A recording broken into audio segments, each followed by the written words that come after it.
Welcome back to Carinine Jun, in which we are sharing a conversation about the impact of the risen gospel of Jesus. And we were looking in our last segment about the state of the poor in our society and the extent to which the budgetary provisions are actually in favor of the poor as opposed to people who are really making it.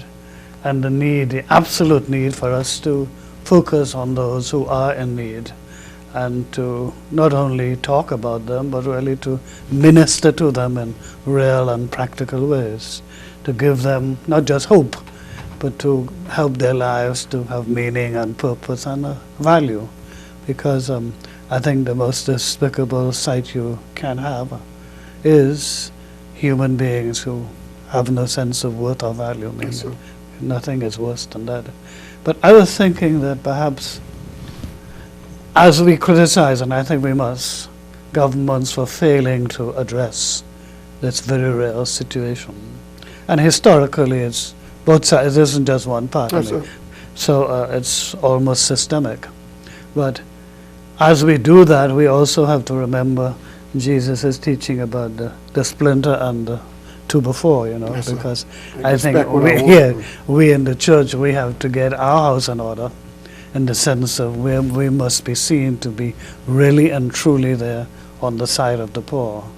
And I don't think that we can honestly say that that's where we are now. No, sir, I agree with you wholeheartedly. And for me, sir,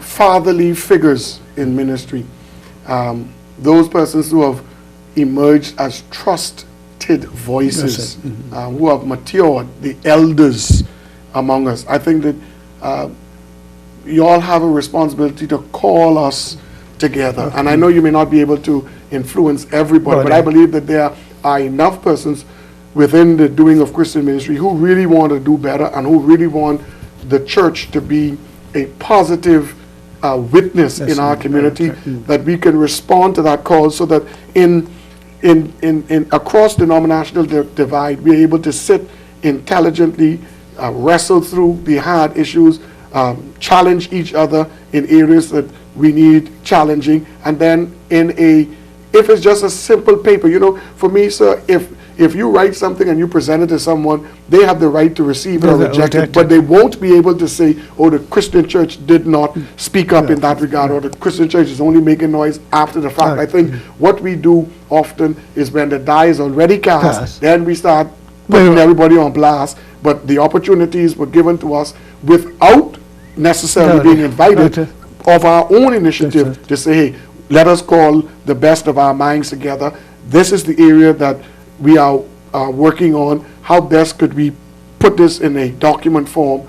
Let us all put our resources, our energies to get this off the ground, and we present it in the name of the Christian community in the Bahamas. Well, that's certainly an objective that we should be working towards ecumenically, yes, sir, across the board, because given what I call the escalating rise of the whole secular worth and value, and the spread of secularism across the world, but in our context, that if we continue along the present trend, we will always just be reacting, yes, sir, and not really become proactive in the sense of presenting a picture and of presenting a position that we believe should be not just noted, but should be implemented. I think the last time we were on a show, I think Canon Tynes and Dr. Hall was with us, I said that a part of our problem is that so many of us as pastors, we are so partisan in our political views that people basically dismiss us. And I think what you're calling for is a mature presentation, rising above our own preferences, our own prejudices and biases, to say, hey, this is what is for the good of the country. I think that the spirit of patriotism within pastors, clergy, religious leaders has to come to a higher level, so that they understand that a part of my call, I give witness on the behalf of God, on the behalf of God's people, but I'm speaking that in the midst of the world. I think the 8th century prophets were known for this. They were politically astute. They understood international affairs. They understood military movements. But they interpreted these things against the backdrop of what is God's justice, is called for justice. And I think that is where the voice of the Christian church needs to be heard, this urgent, constant, persistent call to justice. And the willingness to pursue it. Absolutely. Because sometimes we just think that we only have to make a statement, but in addition to making statements, we have to be there actively pursuing a particular cause. And what worries me about the Bahamas today is that we have almost become political animals, in that politics now influences every aspect of Bahamian life. Every aspect of Bahamian life is becoming polarized by politics. And that is unhealthy. Very unhealthy, but I think that the political directed loves it that way, because what it will do, it will cause you and I to be at each other's throat, because if our colors are different, then we're not going to respect the gift of God inside of each other to say, hey, Morrison, this is what I need you to help me do, and I would not have the sense to say, Archbishop, look, this is an area that I'm floundering on, I need you with your expertise. And I think that's a part of how the hordes of hell are able to celebrate, because they keep the Christian church at each other's throat for stupidness, and the things that we ought to be passionate and united about, we can't galvanize ourselves. But I think one of the contributions we can make as a church is to help to educate the general populace about what politics is all about, because a lot of what's going on is just sheer nonsense, because politics in its essence is simply about the management of the country's affairs. And that's really using the gifts that God has given us, because not one of us possess the gifts on our own, that whatever we have is given. The question is, what do you have that you have not received? And the grammar of the text says nothing. You don't have to open your mouth, you see. The answer is given in the question.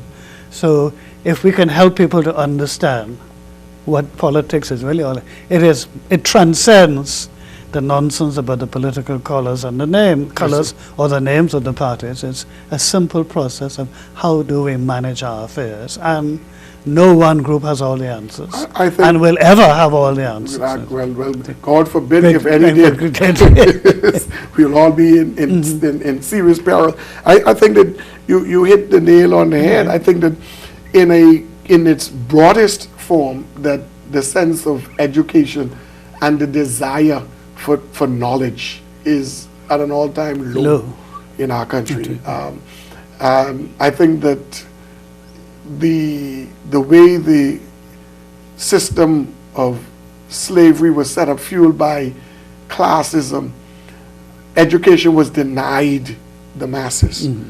But yet we see within the slave population persons able to rise above that barrier, and whatever little they were able to accomplish by way of reading and literacy, they sought to educate and empower the others. And I think that we have to, in our country, be very serious and very intentional about the quality of education. And when I say quality, I'm not just talking about passing exams. I'm talking about giving students the necessary tools for them to emerge critical thinkers. And I think that is our downfall. We are not necessarily at all times a thinking people. Whatever we hear, we just pass on. Yes, sir. Well, you're being very generous. I think that I would say that we are not a thinking people. I mean, the lack of thought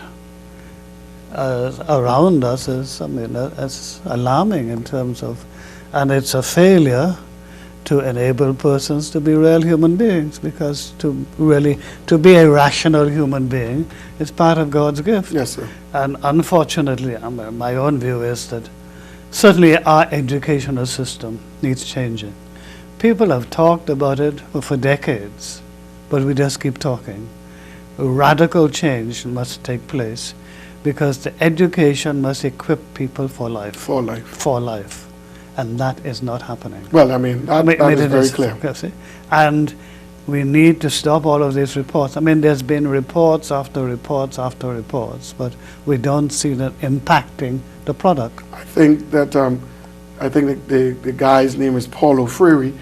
He said that no one speaks against the system they benefit from. And I think that the reality is governments across the Caribbean, across the world, they benefit from a people who are not thinking critically, because those kinds of persons are more pliable. Give them some food, give them something to drink, give them a couple of dollars, and that is it. And for me, it appears to me that the Bahamas are becoming a big party zone. That whenever we are to a place or a point where we need to be focusing on something that is substantial and substantive in the life of our country, that's the time we go into a fete mode. And it's as if we intoxicate people to numb and to diminish their sensibilities and their acumen to what it is that we really need to be talking about. And I find that even within the context of church, you know, if you raise issues that make people uncomfortable or call them to a higher place of thinking, they become uncomfortable, because it's like, I ain't come here for that. It's like, I'm going to check my brain in at the door, and I come here just to be entertained, make me feel good. And I think that has to stop. We can look at how communities are unraveling, and when we look at the root of most of these social evils, we're dealing with persons who are ill-prepared, as you said, for life. They do not have the basic tools for us to be able to function. I think maybe 2 or 3 years ago, they gave a statistical report, and it suggested that less than 30% of the persons who are part of the workforce, which was calculated at about 190,000, less than 30% have tertiary education. And I asked myself the question, how do you build a country if persons are not qualified, if persons are not pushing themselves to maximize their full potential and to go to that extreme where I understand that, yes, I can have basic skills, but if I'm going to compete on the world stage, I need certain other skills and opportunities. Over 30 years ago, my first visit to Singapore, I was struck by the young people we were introduced to, who had this passion for education. We were told, and this was across the nation, and one sees now the benefit of it, what has happened. And I don't understand how the leadership that arose out of majority rule started off so well with the trust in education, not just in the building of schools, but the training of teachers. And somehow we just lost the way, that we never really got that package together. I think, and I'm in an area that's out of my zone. I wasn't around those days, but it appears to me that while the original leaders of the modern Bahamas were the beneficiary of tertiary education and scholarship, the model that they based our educational system on was that same model that does not encourage thinking and critical skills, but rather regurgitating information. So what we have in our educational system in many respects is the banking system. The teacher makes a deposit, and upon examination a withdrawal is made.